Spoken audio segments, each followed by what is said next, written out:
But I think we're going to go back more to that. You're going to go back more to that because this last season had an incredible arc. Yeah, there's trolling and there's the election and and trying to make that parallel and everything between trolls and Trump and us, and just comedy in general, and it was all interesting stuff. It's just that it probably would have been better to do something like that over a year, having more than 8 weeks to do it in because shit changed so fast. Yeah, that's the crazy thing is that you're doing an arc, but you don't know how reality is going to play out. So you have to keep this arc running in the background. I can't tell you how many times in that we had this really funny scene, and we're like, okay, whatever it is, this is a really funny scene. And then we would wake up the next morning and it's like Trump actually just went and did that. And it's like we can't. It's not parody anymore. It's not even like you can't make fun of it. You know what I mean? So.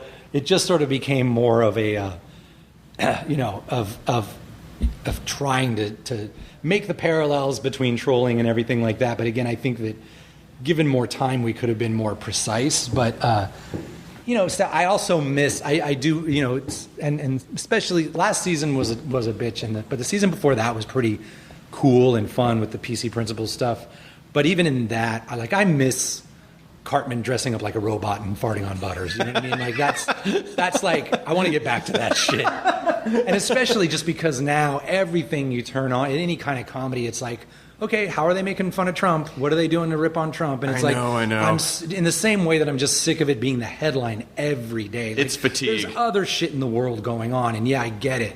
Everyone's freaked out, but it's just other shit's happening. The life is happening still, and that's what we'll see. I really want to just get back to those things with the boys and hopefully have it be a nice break for everybody. Yeah, I mean, a few weeks ago, we had a meeting on At Midnight where I said, I just don't, unless something really crazy happens, I just can't, I just don't want it to be the default setting because it is everywhere. And I think people in general are fatigued by it. And the media, I mean, it's the parasitic nature of the media sort of being like, oh, we're going to get clicks if we talk about this because it enrages people and they're passionate on both sides. And I guess I just feel like, it'd be nice if our show was a little bit of a break. If you want that, cool for you. There's a billion other places where you can see it. But I'm tired of saying it out loud. I'm tired of talking about it. Yeah, no, and it's like saying Trump is outrageous is just he's not even going to argue with you. There's so many other things in the world that are outrageous right now that don't think they're outrageous. Yeah. And, and it's just that's why I'm just over it.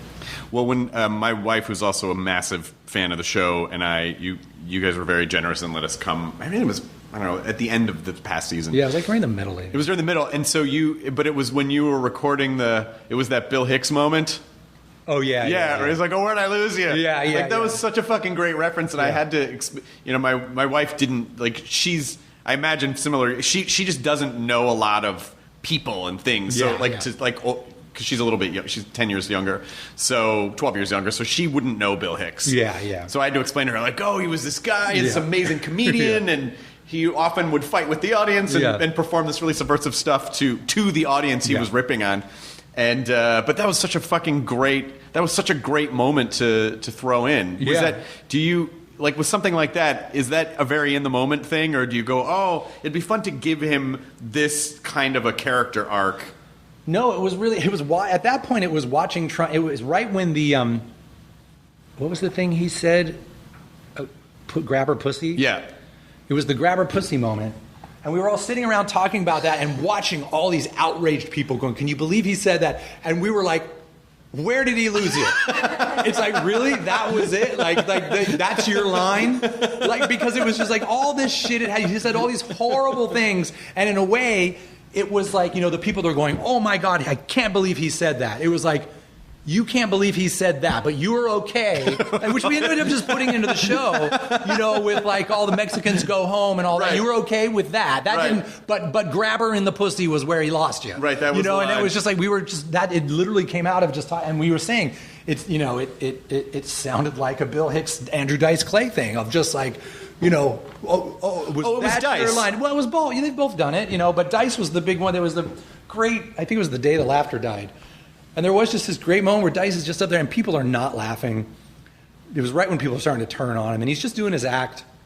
And people forgot it was an act. He's playing a character. Right. It's like me going up and being Cartman. You know what I mean? It's like he was going up and being a character, and people were just over it, not laughing. But he just kept going and he kept going, and he finally said something. And this woman was leaving. He's like, "Where are you going, sweetheart?" And he's like, "Oh, where did I lose you?" And he starts, because he had been going on for an hour, and he's like, "Oh, that was the thing, huh?" And it was just totally how we felt about Trump. It was just like, you're going to be outraged now. You know what I mean? So yeah, I think I was confusing it with the moment. There's a great clip of Bill Hicks. I mean, it's a fun, uncomfortable thing to watch. But he's in a club and he's talking about something. And this woman just goes, "You suck," and it's just the insipid nature of that heckle. Yeah. Just unhinged him. Yeah, It's like, "Get you piece of shit, you drunk piece of shit! Get the fuck out of here, you fucking!" Yeah. And it's clear he goes into this mode where it's like, oh yeah, I don't think he's not in control of that anymore. He's just all the rage that he feels about the people that he's performing for have just been fire hosed at this, and then he just stops and he was like, "How are you gonna get out of this one, Bill?" Like he just, how do you backpedal out of that? No, and it's a common thing, but it was just like that. It was also that we were saying, it was like Trump's, and what was interesting was Trump's thing were starting to become comedy routines. They really were. The more he was out there, campaigning, the more it started to feel like getting a bunch of people to laugh and being like, "Yeah, fuck them too," right? And right. Yeah, it started to feel like there was a lot of laughing. There was him trying to make jokes. And then you saw Obama kind of reacting to it. Almost he's starting to act like Chris Rock, going, "Trump's out there saying da-da-da-da," and you're just like, what the fuck is happening? Like, politics is just becoming stand-up reality comedy. television. Just become reality television. And that's where it's comedy. just, it's like, if the president's going to be a stand-up comic, then let him do his thing. It's like, it's hard. You don't do a lot of comedies ripping on other stand-up comics, because it's comedy ripping on comedy just usually isn't very funny. Yeah. So that's the reason we're, I'm not saying we're going to avoid it, but the reason that it just doesn't sound fun is because it's comedy ripping on comedy is usually not that funny. Well, yeah, and also I'm sure.